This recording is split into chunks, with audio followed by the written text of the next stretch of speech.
একটা প্রশ্ন ফেসবুক থেকে শুরু করে ইউটিউবের বিভিন্ন ভিডিওর নিচে বারবার আমাকে জিজ্ঞাসা করা হচ্ছে।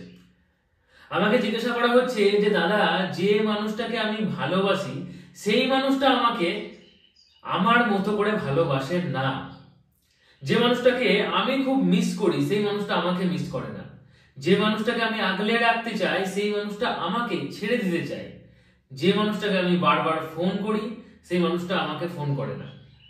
আমি তাকে নিজে থেকে বারবার ফোন করি, আমি মেসেজ করি, আমি সোশ্যাল মিডিয়ায় নক করি, কিন্তু সে নিজে থেকে ফোন মেসেজ কিছুই করে না। ইভেন আমার করা ফোনও সে কেটে দেয়। সে মেসেজ সিন করে না, সে রিপ্লাই করে না। সে আমাকে ভালোবাসে না। তো এটা কেন হচ্ছে? এই মানুষটাই আমাকে কিছু মাস আগে কিংবা কিছু দিন আগে, কারো ক্ষেত্রে কিছু বছর আগে খুব ভালোবাসতো। আমাকে পাওয়ার জন্য ছটফট করত। আমাকে এত পরিমাণে ভালোবাসতো যে আমি ভাবতাম এই মানুষটাই আমাকে সত্যি ভালোবাসে, বাকি আমাকে কেউ ভালোবাসে না। কিন্তু আজকে ঠিক উল্টোটা মনে হচ্ছে। আজকে মনে হচ্ছে এই মানুষটাই আমাকে পৃথিবীর মধ্যে সব থেকে বেশি ঘৃণা করে। এটা কেন হচ্ছে? কেন সে আমাকে আমার মতো করে ভালোবাসছে না? কেন সে আমাকে মিস করছে না? এটাই আজকের এই ভিডিওর টপিক। দেখো, আমি অন্যান্য ভিডিওগুলোতে কখনোই স্ক্রিপ্টিং লিখি না, কখনোই এডিট করি না। আমার ভিডিওগুলো আনকাট ভিডিও হয়। কিন্তু হ্যাঁ, ভিডিওগুলোর মধ্যে আমি কিছু পয়েন্ট যখন বলি তখন পয়েন্টগুলো মনে মনে জাস্ট একটু সাজিয়ে দিই। কিন্তু আজকের এই ভিডিওতে আমি কিচ্ছু ভাবিনি। সকাল থেকে আমি আমার ফেসবুক চেক করছিলাম। অনেকেই মেসেজ করেছো, সবার মেসেজে রিপ্লাই করা হয়ে ওঠে না, তবুও আমি অনেককেই মেসেজের রিপ্লাই করার চেষ্টা করি। তুমিও যদি তোমার ফেসবুকে আমার ফেসবুকে আমাকে মেসেজ করতে চাও তোমার কোনো প্রবলেম নিয়ে, তাহলে কিন্তু তুমি প্রত্যেক ভিডিও ডেসক্রিপশন বক্সে ফেসবুক পেজের লিংক পেয়ে যাবে। সেটা ক্লিক করে আমাকে ফেসবুকে ফলো করে আমাকে মেসেজ করতে পারো। আমি বেশিরভাগ ক্ষেত্রে কি করি, সবার মেসেজগুলো সিন করার চেষ্টা করি। সিন করে যখন দেখি যে কেউ খুব ক্রিটিক্যাল এবং অন্যরকম প্রশ্ন করছে, তখন তাকে ওখানেই উত্তর দেওয়ার চেষ্টা করি। আবার অনেক ক্ষেত্রে কি হয় যে যখন দেখি একই ধরনের প্রশ্ন, তখন সেই প্রশ্নের উপরে একটা ভিডিও বানিয়ে দিই। তো আজকেও আমি সকাল থেকে ফেসবুক চেক করছিলাম, আমি দেখতে পেলাম যে আমাকে বারবার এই প্রশ্নটা রিসেন্ট 7-8 দিনের মধ্যে অনেকবার করা হয়েছে যে দাদা, আমাকে আমার মতো করে সে ভালোবাসে না, আমাকে সে মিস করে না। তো আমি কি করব? শুধুমাত্র যে ফেসবুকেই এই প্রশ্নটা সীমাবদ্ধ সেটা কিন্তু নয়। ফেসবুকেও রয়েছে, ইনস্টাগ্রামেও অনেকজন করেছে, আর ইউটিউব ভিডিওর নিচে অনেকেই কমেন্ট করেছে। আমার ইউটিউব ভিডিওগুলো বিভিন্ন ধরনের হয়। লাইফ প্রবলেম সলিউশনের উপরে হয়, লাভ প্রবলেম সলিউশনের উপর হয়, manifestation, affirmation, psychological tricks, dark psychology, spirituality, অনেক কিছুর উপরেই আমি ভিডিও বানাই। তো আমি দেখলাম যে যেমনই ক্যাটাগরির ভিডিও হোক না কেন, প্রত্যেক ক্যাটাগরির ভিডিও নিচে 2-4টে করে এমন কমেন্ট রয়েছে যে দাদা, আমি কি করব, কারণ সে আমাকে আগের মতো ভালোবাসে না, আমাকে আমার মতো করে ভালোবাসে না, আমাকে সে মিস করে না। তো আমি ভাবলাম যে এই বিষয়ে একটা ভিডিও বানানো দরকার, কিন্তু কি বলবো সেটা কিন্তু আমি একবারের জন্য ভিডিও বানানোর আগে ভাবিনি। আমি শুধু এটুকুই ভাবলাম যে এই প্রশ্নটা যদি হুট করে কেউ আমাকে সামনাসামনি জিজ্ঞাসা করে, তাহলে তাকে আমি কি বোঝাবো, সেটাই আজকের এই ভিডিওটা তোমাকে বুঝিয়ে বলবো। দেখো, প্রথমে তোমাকে একটা বিষয় ভাবতে হবে যে একটা মানুষ যে তোমাকে ভালোবাসতো, সে তোমাকে কেন ভালোবাসছে না। এই কেনর উত্তরটা প্রথমে খোঁজা উচিত। এই কেনর পিছনে কিন্তু অনেকগুলো কারণ থাকতে পারে। প্রথমত হতে পারে যে সামনে যে মানুষটা তোমাকে ভালোবাসছে না, সেই মানুষটা কোনো না কোনো একটা সমস্যায় ভুগছে। সমস্যা বলতে কিরকম? মেন্টাল সমস্যা। বেশিরভাগ ক্ষেত্রে অনেকেই আছে যারা প্রেমটা শুরু করে ছাত্র জীবনে, স্টুডেন্ট লাইফে, কিন্তু তারা যেই কেরিয়ারের জায়গাটাই চলে আসে তখন তারা আর রিলেশনশিপের উপরে ফোকাস করতে পারে না, বা অনেকেই বলতে পারো যে রিলেশনশিপটাকে নিয়ে একসাথে চলতে পারে না। তো তারা কেরিয়ার নিয়ে এতটাই দুশ্চিন্তা করে, তারা রিলেশনশিপকে দূরে সরিয়ে দেওয়ার চেষ্টা করে। তো এটা একটা প্রবলেম, খুব কমন প্রবলেম, যেটা অনেকের মধ্যেই দেখতে পাওয়া যায়। আরো একটা কমন প্রবলেম সেটা হচ্ছে যে অনেক মানুষ এমন থাকে যারা হুট করে বুঝতে পারে যে আমি যে মানুষটার সাথে সম্পর্কে আছি সেই মানুষটা আমার জন্য পারফেক্ট একটা হাজবেন্ড কিংবা পারফেক্ট একটা ওয়াইফ হবে না, ফিউচারে গিয়ে হবে না। ছাত্র জীবনে সে প্রেম করে বসেছিল, বা তার যখন বয়স ছোট ছিল, সে যখন বয়স কম ছিল তখন সে প্রেম করেছিল, ভালোবেসেছিল, ঠিক আছে, কিন্তু আজকে তার মনে হচ্ছে যে না, এই মানুষটা আমার জন্য পারফেক্ট নয়। যদিও পারফেক্ট বলে কেউ হয় না, পারফেক্ট রিলেশনশিপ, পারফেক্ট মানুষ হয় না, তবুও সে ভাবছে এটা। তো সেক্ষেত্রে তোমাকে নিজের মধ্যে কিছু চেঞ্জেস আনা দরকার, বুঝে গেল? কিছুটা নিজের মধ্যে চেঞ্জেস আনা দরকার।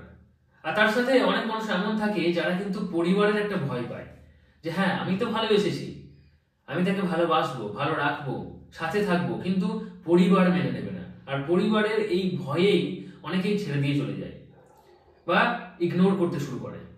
তখন আমাদের মনে হয় যে এই মানুষটা আমাকে ইগনোর করছে, ভালোবাসে না, ধোঁকা দিচ্ছে, এমনটা মনে হয়। তো এই কারণগুলো খুব কমন কারণ, যেগুলো তুমি সামনের মানুষটার সাথে বসে যদি আলোচনা করতে না পারো তাহলে কখনোই তুমি বুঝতে পারবে না। তুমি যত বেশি ফোন করবে, যত বেশি মেসেজ করবে, যত বেশি মেসেজের রিপ্লাই পাওয়ার চেষ্টা করবে, ফোনে ঝগড়া করবে, অশান্তি করবে, ততই বেশি জলটা ঘোলা হয়ে যাবে। আর জল ঘোলা হলে মাছ ধরা যায় না। তাই মাছ ধরার জন্য জল পরিষ্কার রাখতে হবে। বারবার তাকে ফোন করে ডিস্টার্ব করলে হবে না, বারবার তাকে ফোন করে এটা জিজ্ঞাসা করলে হবে না যে কেন তুমি এমনটা করছো, তাই না? তাহলে তুমি আর এর উত্তর পাবেই না। এর জন্য তোমাকে কিছুদিন স্টপ থাকতে হবে, নো কন্ট্যাক্ট জোনে চলে যেতে হবে। তাকেও ফোন করা, মেসেজ করা এগুলো সব বন্ধ করে দাও সম্পূর্ণভাবে। 4 দিন, 5 দিন, 7 দিন বন্ধ রাখো।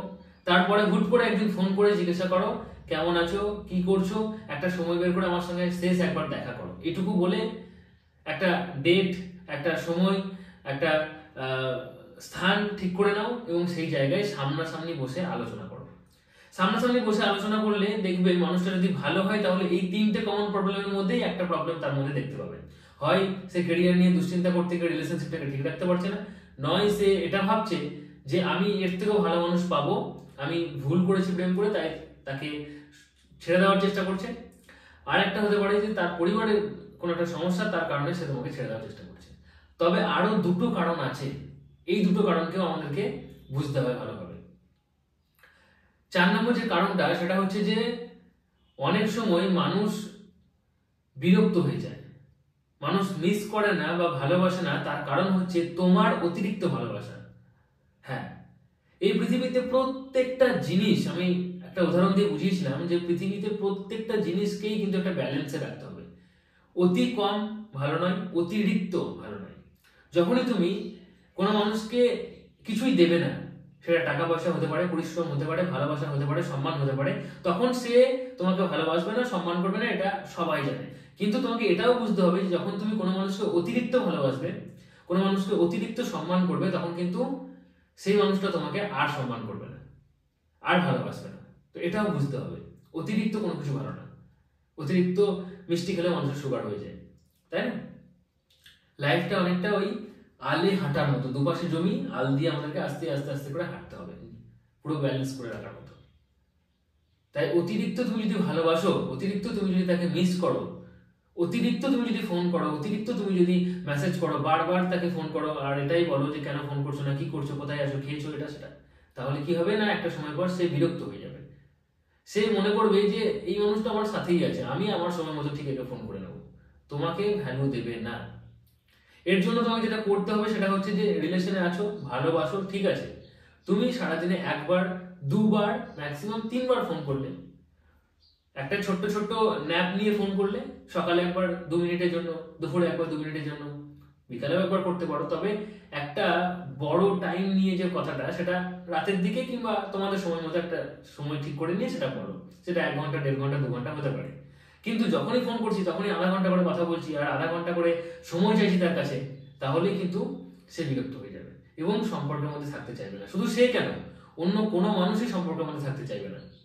আর এটাই নিয়ম, যেটা দেখবে অনেকেই করছে, মানে আমি কি বলবো, কলিযুগে এটা অনেকেই দেখতে পাওয়া যাচ্ছে অনেক ঘরেই। মা বাবারা দায়িত্ব নিয়ে ছেলে মেয়েদেরকে খুবই দুর্বল বানিয়ে ফেলছে। কেন? কারণ মা বাবাদের অতিরিক্ত ভালোবাসা ছেলেটা দুর্বল হয়ে যাচ্ছে, ছেলে বা মেয়ে সন্তানটা দুর্বল হয়ে যাচ্ছে, তাই না? তাই অতিরিক্ত ভালোবাসাতে ভালো হয় না, অতিরিক্ত ভালোবাসাতে খারাপ হয়। তাকে মিস করার সময়টা দাও, সে মিস করবে। এই লাইনটা মনে রেখো, তাকে মিস করার সময় দিলেই সে মিস করবে, আদারওয়াইজ সে মিস করবে না। বুঝে গেল? 5 নম্বর পয়েন্ট, এটাও তোমাকে মাথায় রাখতে হবে যে তুমি ভালো মানুষ বলেই সামনের মানুষটাও যে ভালো তেমনটা নাও হতে পারে। সামনের মানুষটা তোমাকে ধোঁকা দিতেই পারে, সামনের মানুষটা চরিত্রহীন হতেই পারে।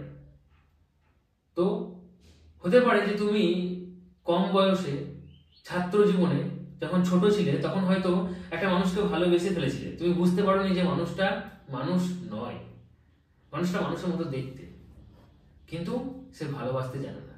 আর যে মানুষটা ভালোবাসতে জানে না সেই মানুষটা কখনোই মানুষ হতে পারে না, তাই না? তো এটাও তোমাকে মাথায় রাখতে হবে। তাহলে এই বিষয়টা তোমাকে ভাবতে হবে যে এই মানুষটার সাথে কি করা উচিত, তার জীবনে থেকে যাওয়াটা উচিত না তার জীবন থেকে চলে যাওয়া উচিত, এটা তোমাকে ডিসিশন নিতে হবে। ভিডিওটা ভালো লাগলে অবশ্যই লাইক করো, এই বিষয়ে তোমার মতামত কি নিচে কমেন্টে জানাও। চ্যানেলটি সাবস্ক্রাইব করে না চ্যানেলটি সাবস্ক্রাইব করে পাশে থাকা বেল আইকনটিকে প্রেস করে অল নোটিফিকেশনে ক্লিক করে দাও নেক্সট ভিডিও নোটিফিকেশন পাওয়ার জন্য, কারণ এখানে লাইফ এবং লাভ রিলেটেড প্রবলেমের সলিউশন পাওয়া যায়। ভিডিওটা হোয়াটসঅ্যাপ স্ট্যাটাসে শেয়ার করে দাও। আজকের মতো এটুকুই, tata, take care, thank you, ভালো থেকো, ভালো রেখো।